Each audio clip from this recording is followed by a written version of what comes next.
बिस्मिल्लाहिर्रहमानिर्रहीम। बच्चे, आज का हमारा टॉपिक है स्ट्रक्चर ऑफ मॉलिक्यूल्स। इसी के अंदर आज हम पढ़ेंगे इंटरमॉलिक्यूलर फोर्सेस को। इससे पहले हमने पढ़ा था कि हमारे पास मेटेलिक बॉन्ड्स क्या होता है, इसके बारे में हमने कंप्लीट उसकी कैरेक्टरिस्टिक भी पढ़ी थी। आज इंटरमॉलिक्यूलर फोर्सेस को स्टार्ट करने से पहले हम जरा देख लेते हैं कि हमारे पास बॉन्ड क्या होते हैं। बॉन्ड बेसिकली जो है बच्चे एक मजबूत फोर्स का नाम है, जिस तरह हमारे पास इंटरमॉलिक्यूलर फोर्सेस एक फोर्स है, इसी तरह हमारे पास बॉन्ड भी एक फोर्स है। ठीक है, ऐसी फोर्स जो बहुत ज़्यादा क्या होती है, मजबूत होती है। और ये बॉन्ड बनता कैसे है? सबसे पहले बच्चे ये हमारे पास होते हैं लूजिंग ऑफ इलेक्ट्रॉन से बनता है, साथ में हमारे पास जो है गेनिंग ऑफ इलेक्ट्रॉन से बनता है। ठीक है, और थर्ड वन पे हमारे पास है ये शेयरिंग ऑफ इलेक्ट्रॉन से ये क्या करता है, बनता है। जैसा कि हम सबको लेक्चर के अंदर ये डिस्कस कर चुके हैं कि हमारे पास losing of electron and gaining of electron जो है ये आयोनिक बॉन्डिंग के अंदर होता है। ठीक है, अब ऐसा बॉन्ड जो लूजिंग ऑफ इलेक्ट्रॉन से या गेनिंग ऑफ इलेक्ट्रॉन से बनता है उसको हम नाम देते हैं आयोनिक बॉन्ड का। इसी तरह हमारे पास शेयरिंग ऑफ इलेक्ट्रॉन आप देख सकते हैं, जैसा कि हमारे पास म्यूचुअल शेयरिंग होती है। ठीक है, म्यूचुअल शेयरिंग में हमारे पास जो बॉन्ड बनते हैं वो कोवेलेंट बॉन्ड बनते हैं। उसमें ये होता है कि हमारे पास दो एटमों के बीच में लोन पेयर ऑफ इलेक्ट्रॉन्स की जो है वो शेयरिंग होती है, और जिसके नतीजे में हमारे पास एक बॉन्ड बनता है जिसको हम नाम देते हैं कोवेलेंट बॉन्ड का। ठीक है नाज़रीन, तो अब हम चलते हैं अपने नेक्स्ट टॉपिक की तरफ। ठीक है बच्चे, तो अब हम चलते हैं इंटरमॉलिक्यूलर फोर्सेस की तरफ कि हमारे पास इंटरमॉलिक्यूलर फोर्सेस क्या होती हैं।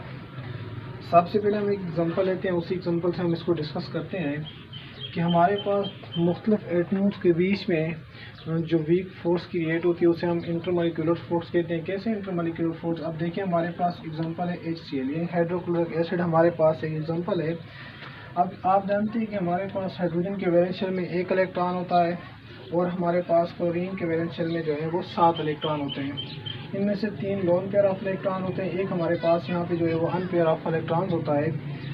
आप दोस्तों ये क्या करते हैं कि हाइड्रोजन और क्लोरीन अपने इन वैलेंस शेल की क्या करते हैं, शेयरिंग करते हैं। ठीक है, इनकी शेयरिंग के बदले में इनके बीच में एक लोन पेयर ऑफ इलेक्ट्रॉन भी क्रिएट हो जाता है, साथ में एक बॉन्ड भी बन जाता है। इस बॉन्ड को हम नाम देते हैं कोवेलेंट बॉन्ड का। ठीक है, आप जैसे हम इस बॉन्ड को कोवेलेंट बॉन्ड का नाम देते हैं तो इस वक्त हाइड्रोजन और क्लोरीन में से जिसकी इलेक्ट्रोनेगेटिविटी ज़्यादा होगी वो इस लोन पेयर ऑफ इलेक्ट्रॉन्स को थोड़ा सा अपने पास खींच लेगा। अब फर्ज करें हमारे पास 2.3 जो है हाइड्रोजन की इलेक्ट्रोनेगेटिविटी है और 3.5 जो हमारे पास क्लोरीन की इलेक्ट्रोनेगेटिविटी है।